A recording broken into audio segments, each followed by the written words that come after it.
how to add DKIM record in GoDaddy. So for this, first we want to log into our GoDaddy account, click on your name, and then select My Products.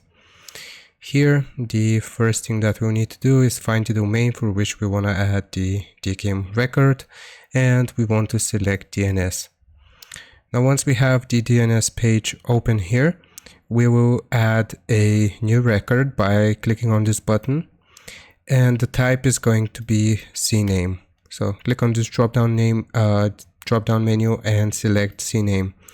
Now the name and the value, how can we actually get this DKIM record? So I'm going to refer us to this page. So create your DKIM keys.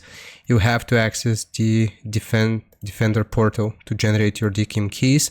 So here you will just follow this guide. So sign into the thing and you need to click on create DKIM keys, which will generate 2 lines of code for us. So we have created the CNAME here. We have added this as a CNAME here.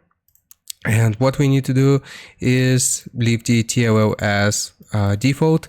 And here's what we do. So the name, using the first key that you generated in step 1, enter in the host name. So the thing that we have generated from the Microsoft Defender portal will input in name, and the second step value, use the first key that you generated in step 1, enter the value. So after we have generated the second key for the value here, we put it in this section, and then we click on save, and that's how you add a DKIM record in GoDaddy. I hope this helps. Leave a like and sub. I'll leave a link to this article in a pinned comment, and I'll see you next time.